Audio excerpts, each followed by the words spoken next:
بسم اللہ الرحمن الرحیم۔ السلام علیکم ویورز، آپ کو ویلکم کرتا ہوں اپنے یوٹیوب چینل کے اوپر۔ میں ہوں محمد کلیم اللہ۔ ویورز، آج کی جو ویڈیو ہے وہ single paper M C Qs کے بارے میں ہے۔ مختلف پوسٹ کے لیے مختلف ادارے N T S, P P S C, F P S C ایک ہی پیپر کنڈکٹ کرتا ہے۔ 100 نمبر کا یہ پیپر ہوتا ہے اور 100 ایم سی کیوز اس کے اندر ہوتے ہیں۔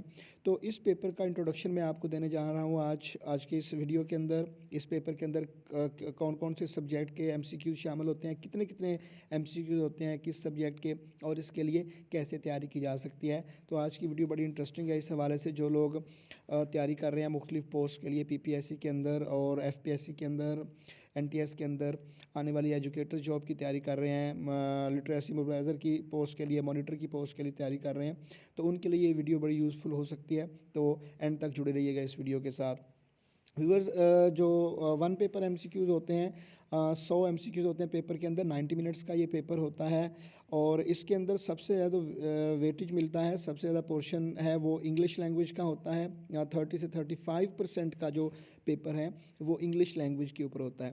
انگلش لینگویج کے اندر کون کون سی چیزیں پیپر کے اندر انکلوڈ ہوتی ہیں، کیا کیا ہمیں تیار کرنا پڑتا ہے اس کے لیے، تو اس میں سب سے پہلے ووکیبلری کا پورشن دیکھ لیتے ہیں۔ ووکیبلری کے پورشن کے اندر ہمیں سینونیمز تیار کرنے پڑتے ہیں، اینٹونیمز پوچھ لیے جاتے ہیں، فریزل وربز اور ایڈیمز پوچھ لیے جاتے ہیں۔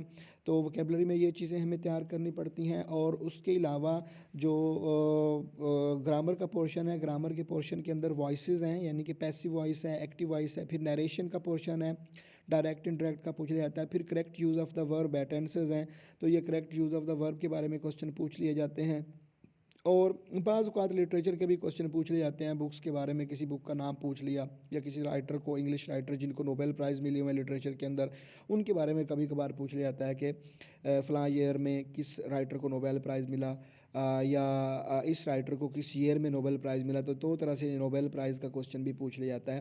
تو اس کی تیاری کے لیے جو گرامر کی تیاری ہے اس کے لیے ایک دو بکس ہیں جو اچھی ہیں۔ ہائی اسکول انگلش گرامر ہے، اور اس کے علاوہ فنکشنل انگلش ہے، مصطفیٰ شاہد کی لکھی ہوئی بک ہے۔ کرنٹ کمپوزیشن ہے، پروفیسر ممتاز صاحب کی لکھی ہوئی بک ہے۔ تو یہ بکس گرامر کی تیاری کے لیے ہیلپ فل ہو سکتی ہیں، جو نئی تیاری کر رہے ہیں، بگنرز ہیں ان کے لیے۔ اس کے بعد ایوری ڈے سائنس کا پورشن ہے۔ ایوری ڈے سائنس میں سے سمپل کوسچن پوچھے جاتے ہیں ایوری ڈے سائنس کے فار ایگزامپل مختلف وائٹامنس کا پوچھ لیا جاتا ہے کہ کس سبزی کے اندر یا کس پھل کے اندر کون سا وائٹامن ہے، کس وائٹامن کی کمی سے کون سی بیماری ہو سکتی ہے۔ اور اس کے علاوہ پوچھ لیا جاتا ہے ایوری ڈے سائنس میں سے انسان کی باڈی کے پارٹس کے بارے میں پوچھ لیا جاتا ہے، خون کی مقدار پوچھ لی۔ ایسے سمپل کوسچن ہوتے ہیں، اتنے ہائی فائی ڈیپ کوسچن نہیں ہوتے۔ ایوری ڈے سائنس میں سے سمپل کوسچن پوچھے جاتے ہیں، تو 10 نمبر کا یہ پورشن ہے۔ اس کے بعد اردو ہے۔ اردو میں اگین لینگویج اور لٹریچر دونوں شامل ہیں۔ لینگویج میں اس کا گرامر میں سے مختلف الفاظ پوچھ لے جاتے ہیں کہ گرامر کی رو سے یہ لفظ کیا ہے۔ اس کے علاوہ ضرب الامثال پوچھ لی جاتی ہیں، محاورے پوچھ لیے جاتے ہیں اردو میں۔ پھر لٹریچر کے کوسچن، کیونکہ اردو لٹریچر پاکستانی لٹریچر ہے، پاکستان کی قومی زبان اردو ہے، تو اس میں لٹریچر کے کوسچن بھی پوچھ لیے جاتے ہیں۔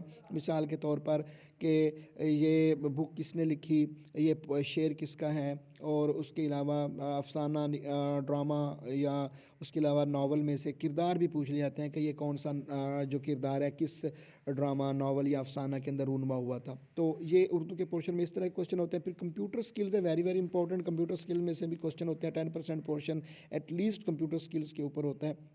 اب کچھ پوسٹ ایسی ہوتے ہیں جو کمپیوٹر ریلیٹڈ ہوتی ہیں، جو ریونیو میں آتی ہیں یا اس طرح، تو اس میں، یا کلرک کی جو پوسٹ ہوتی ہے اس میں کمپیوٹر کو زیادہ ویٹیج ملتا ہے 10% سے بھی۔ تو اب اس میں کمپیوٹر سکلز میں کون کون سی سمپل کوسچن ہوتے ہیں، ورڈ کے بارے میں، ایکسل کے بارے میں، پاور پوائنٹ کے بارے میں، بروشر کے بارے میں، اور اس طرح کے کوسچن ورڈ کی ایڈیٹنگ کے بارے میں، ایکسل کے اندر فارمولاز وغیرہ کے بارے میں، اور پاور پوائنٹ کی سلائڈز وغیرہ میں سلائڈ سارٹر وغیرہ، اور اس طرح کی جو چیزیں ہیں یہ کوسچن پوچھے جاتے ہیں۔ پھر سمپل کوسچن سافٹ ویئر اور ہارڈ ویئر کے بارے میں پوچھ لیے جاتے ہیں۔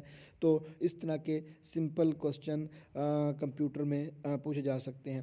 اور اس کے علاوہ کمپیوٹر کے بعد جو ہے اسلامیات اور سوشل سٹڈیز کا، پاکستان اسٹڈی کا جو پورشن ہے، that is also very important portion.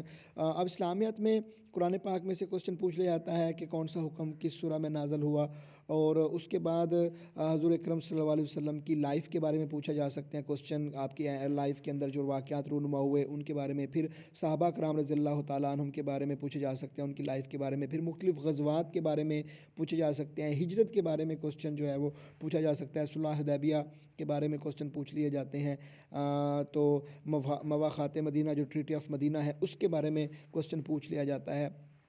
تو یہ اس طرح اسلامیات کے کوسچن ہوتے ہیں۔ اور اس کے بعد جو سوشل سٹڈیز اور پاک سٹڈی ہیں، اس میں پاک سٹڈی کے اندر دیکھیں دو طرح سے ہم اس پورشن کو ڈیل کر سکتے ہیں، ایک پری پاکستان اور ایک پوسٹ پاکستان۔ پاکستان بننے سے پہلے کا پورشن ہے، اس کے اندر پاکستان موومنٹ کے اہم اہم کردار جو پاکستان موومنٹ میں ایکٹیو لوگ تھے ان کے بارے میں پوچھا جا سکتا ہے، ان کی تصانیف کے بارے میں، پھر ان کی سرگرمیوں کے بارے میں، ان کی مختلف خدمات کے بارے میں پوچھا جا سکتا ہے، پھر تعلیمی حوالے سے ہے پری پاکستان پورشن، اس میں سر سید احمد خان ویری پرومیننٹ ہیں، ان کی جو تعلیمی خدمات ہیں ان کے بارے میں پوچھا جاتا ہے۔ پھر جو انگریز حکومت کی طرف سے تعلیمی اصلاحات کی گئیں، میکالے اصلاحات ہیں یا اس سے پہلے کا جو ایکٹ ہے، چارٹر ایکٹ ہے، اس کے بارے میں بھی کوسچن پوچھے جا سکتے ہیں۔ تو یہ ایئر بائی ایئر ہم اہم واقعات پاکستان موومنٹ سے ریلیٹڈ، تعلیمی اصلاحات سے ریلیٹڈ، مختلف لوگوں کی خدمات جو ہیں ان کے بارے میں کوسچن۔ اور پھر پوسٹ پاکستان ہے، پاکستان بننے کے بعد ہے، پھر اس میں تو دیکھیں پاکستان کے وزرائے اعظم ہیں، صدور ہیں، پاکستان کا کانسٹیٹیوشن ہے، 2-3 کانسٹیٹیوشن جو پاکستان کے آئے ہیں، آئین آئے ہیں،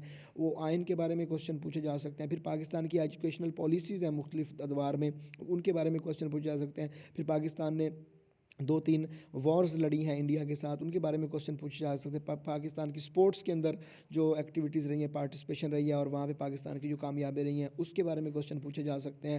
پاکستان کے وزرائے اعظم جو رہے ہیں ان کے بارے میں، اور اس طرح سے پاکستان اسٹڈی کا پورشن جو ہے اس کو تیار کیا جا سکتا ہے۔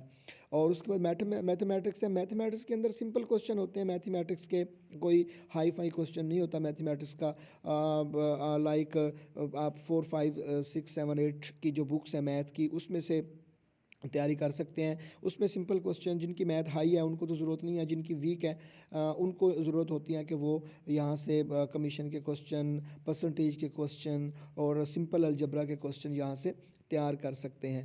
تو یہ میتھمیٹکس کا پورشن ہے۔ اور اس کے بعد ویری ویری امپورٹنٹ ہے جنرل نالج اور کرنٹ افیئرس کا کوسچن۔ اچھا، اس کی جو پرپورشن ہے وہ ویری کرتی ہے، مختلف ہوتی ہے، کرنٹ افیئر اور جنرل نالج کی بھی پیپر کی اکارڈنگ سے۔ مختلف پیپر جو ہوتے ہیں ان میں کرنٹ افیئر 50% تک بھی ہوتا ہے، کچھ میں 20% ہوتا ہے، کچھ میں 10% ہوتا ہے، تو 10-20% تو ایٹ لیسٹ ہوتا ہی ہوتا ہے، لیکن مختلف پیپرز میں زیادہ بھی ہوتا ہے۔ اب اس کی تیاری کا کیا طریقہ کار ہے جنرل نالج اور کرنٹ افیئرس کی؟ اس میں ہم یہ کر سکتے ہیں کہ جو دنیا کے اندر اہم کنٹریز ہیں ان کا ڈیٹا، مینس کہ ان کے پرائم منسٹرز، ان کی ایئر لائنز، ان کے اندر کوئی دریا ہیں، کوئی مشہور عمارت ہے، ان کے بارے میں ہے۔ پھر اقوام متحدہ کا پورا ادارہ ہے، اس کے ذیلی ادارے ہیں، اقوام متحدہ کے ادارے اور ان کے جو ذیلی ادارے ہیں ان کے صدور کے نام، ان کے چیئرمینز کے نام، ان کے ہیڈ کوارٹرز کہاں کہاں واقع ہیں، اور ایبریویشنز، مخفف جو ہیں وہ مختلف اداروں کے نام کے لیے مخفف یوز ہوتے ہیں، ایبریویشنز یوز ہوتے ہیں، ان ایبریویشنز کا ہمیں پتہ ہو کہ یہ کون سا ایبریویشن کس ادارے کے نام کے لیے استعمال ہوتا ہے۔ پھر اس کے بعد دنیا کی سیکرٹ ایجنسیز ہیں، جیسے پاکستان کی ISI ہے، انڈیا کی رو ہے، اسرائیل کی موسا ہے، اور اس کے بعد MI6 ہے انگلینڈ کی۔ تو اس طرح دنیا کی جو سیکرٹ ایجنسیز ہیں ان کے بارے میں پوچھا جا سکتا ہے کون سی سیکرٹ ایجنسی کس ملک کی ہے۔ اور اس کے بعد دنیا کے اندر مختلف جو اہم دریا ہیں، سمندر ہیں، پہاڑی سلسلے ہیں، ایئر لائنز ہیں، مختلف شاہراہ ہیں، پارکس ہیں، ان کے نام وغیرہ جو ہے وہ یہ ہم کر سکتے ہیں۔ تو جنرل نالج کے لیے اور ون پیپر MCQ کے لیے جو بہترین کتاب ہے وہ امتیاز شاہد کے پاسٹ پیپرز کی ہے، وہ اس کا لیٹسٹ ایڈیشن اپڈیٹ ہو کے آتا رہتا ہے، تو وہ سب سے بہترین کتاب ہے، وہاں سے اس کی تیاری کی جا سکتی ہے۔ تو ون پیپر MCQ کی تیاری کے لیے پورشن وائز، یعنی انگلش اور جنرل نالج اور میتھمیٹکس، سائنس، سوشل اسٹڈیز، پاک اسٹڈی، اس کی ویڈیوز بھی چینلز کے اوپر آتی رہیں گی، تو وہ آپ وہاں سے بھی گائیڈ لائن لے سکتے ہیں۔ تو یہ تھا آج کی ویڈیو کے اندر ون پیپر MCQ کا انٹروڈکشن۔ ہوپ آپ کو ویڈیو پسند آئی ہوگی، تو اس کو لائک کیجیے گا، شیئر کیجیے گا اپنے فرینڈز اور فیملی ممبرز کے ساتھ، اور چینل کو سبسکرائب کرنا اور بیل آئیکن کو دبانا نہیں بھولیے گا، تاکہ لیٹسٹ ویڈیو کے نوٹیفیکیشن آپ کی سیل کے اوپر آپ کو ملتے رہیں۔ اللہ حافظ، اپنا خیال رکھیے گا اور اپنے اس چینل کا بھی۔